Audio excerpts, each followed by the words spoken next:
Então, eu vejo assim, a atualidade desse tema, e vejo assim,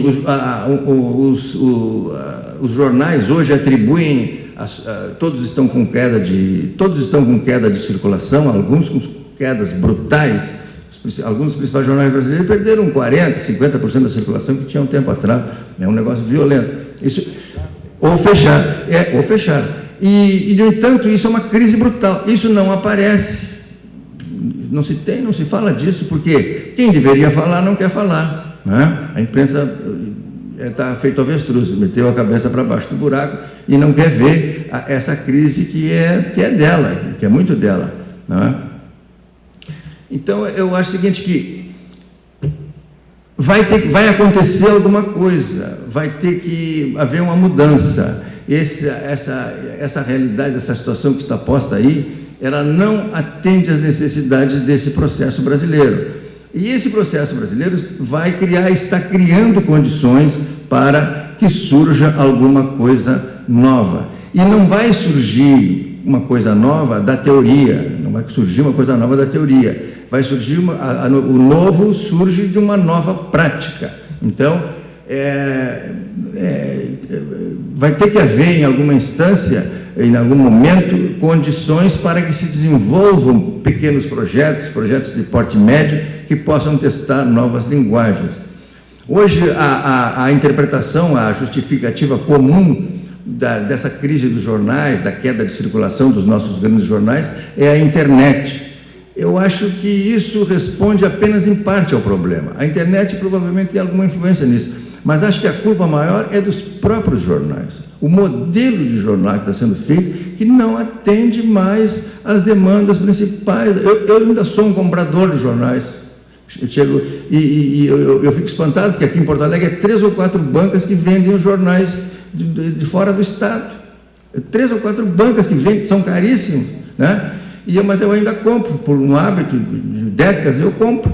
E me surpreendo, uma coisa que não acontecia, eu vou empilhando os jornais, eu dou uma olhada na capa e nos cadernos e vou empilhando, não leio. Então, eu acho que a crise, a internet explica em parte, mas muito em parte implica esse modelo de jornalão que fala superficialmente de tudo para todos. Ele envelheceu, ele não corresponde mais à realidade.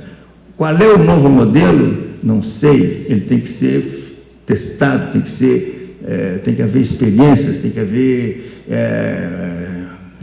espaço para que se teste novas linguagens, uma nova tecnologia de produzir imprensa. Ainda trabalhamos com o jornalismo declaratório. O cara vai perguntar para o deputado o que aconteceu na reunião, o cara vai perguntar, ora, o deputado vai dizer o que interessa para ele, cada um vai dizer, né? Então, nós tivemos agora um debate sobre o Código Florestal, uma coisa vital, crucial para todo o país. Eu duvido que quem acompanhou pelos jornais tenha a menor noção do que foi aprovado e de qual é a situação desse Código Florestal. Não se sabe. É tudo um noticiário picado e você vai ler e não chega a uma conclusão. Vou passar para o Polidoro aqui para ele dar uma incrementada. Muito obrigado. Bom, a primeira coisa que eu queria dizer é que eu acho que nós que criamos aquela cooperativa e buscando um modelo de controle e autogestão do nosso negócio, tivemos uma grande contribuição e talvez de todas as experiências de jornal alternativo tenha sido a experiência mais completa, porque os outros jornais, talvez tenha tido uma cooperativa no Rio de Janeiro, foi no Rio que teve uma cooperativa também, 12 cooperativas, mas não chegaram a ter um veículo relevante, um veículo influente, como foi o jornal, e que essa grande contribuição, eu não estou discutindo qualidade de veículo, nem a repercussão, eu estou falando do modelo e a contribuição que eu acho que não está esgotada. O modelo da cooperativa para a comunicação não está esgotada. Eu acho que essa experiência ela ficou e está aí, né, para ser estudada, e talvez utilizando aquele modelo pode-se criar mais de forma mais moderna, até porque naquela época nós éramos filiados ao INCRA, nós éramos uma cooperativa de jornalistas e todas as cooperativas eram filiadas ao INCRA. Tanto que quando nós fomos comprar as nossas fotocompositoras, que era para digitar o texto, nós fomos no BNCC, Banco Nacional de Crédito Cooperativo,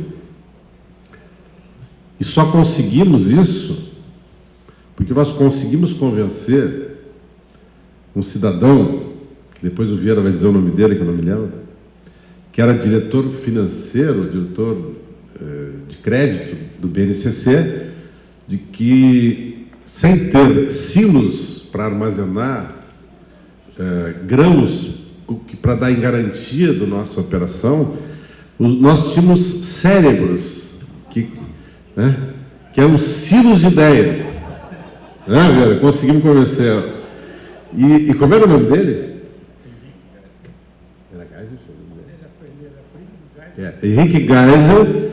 Ele era primo do Gel Geisel e era que fazia o imposto de renda, era contador e fazia o imposto de renda.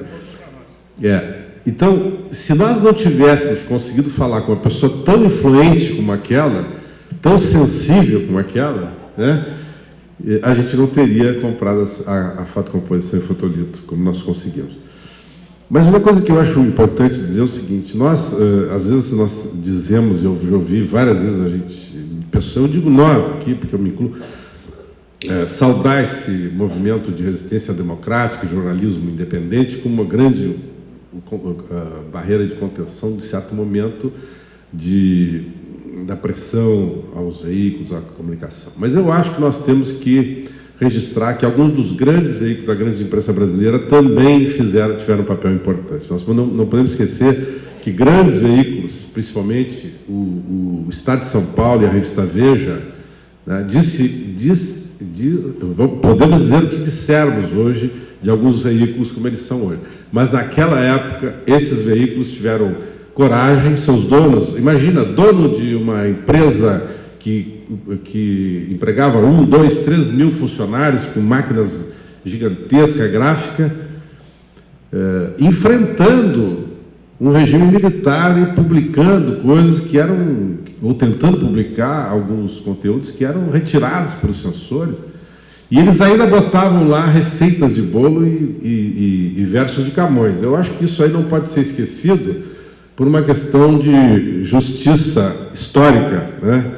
E nós nos arvorarmos sermos os grandes defensores, únicos defensores da liberdade de imprensa no Brasil.